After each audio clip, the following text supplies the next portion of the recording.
Just a really random video. I was just putting my inks back on the shelf after doing a very colourful tattoo, and I had the pleasure of a tattooist friend of mine coming down to tattoo me in my studio last month, and we got talking about how different tattooists do everything differently. One of the things I do is I always store my inks on the sides, apart from my bigger bottles. I always store my colours on their sides, and the only reason I do this is whenever I go over to the shelf to get a pigment, if I go over there, you can see where the ink starts to settle. I'll just see where them start settling, and I will just twist them round and then let gravity do its thing, and it will gradually mix itself up. I do it with all my pigments whenever I see them starting to settle. But the other thing I do, which is a bit different, and I don't think he'd seen before, is I use a mechanical agitator, especially for my tones.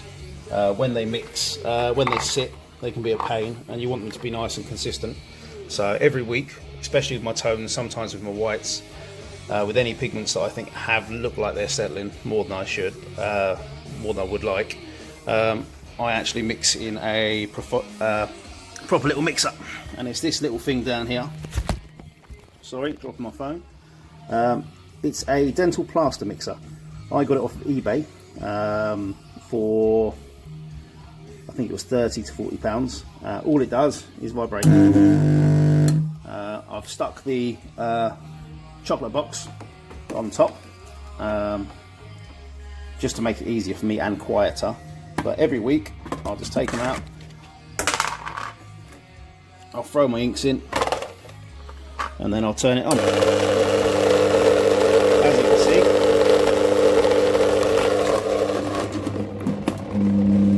see, it just agitates them nicely. So while I'm steam cleaning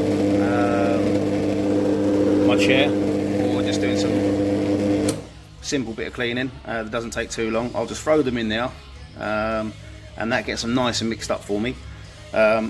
It works really well for me.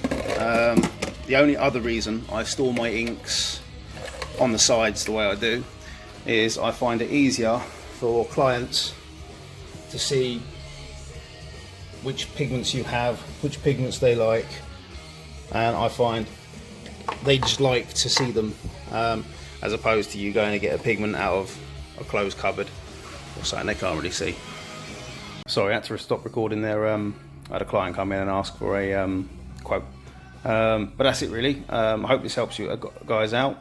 It's a good idea. It's a very cheap, simple investment. And I find, especially with tones, it helps them be more consistent, and the heavy dense pigments. So that's it really. Take it easy. I'll probably upload a video soon.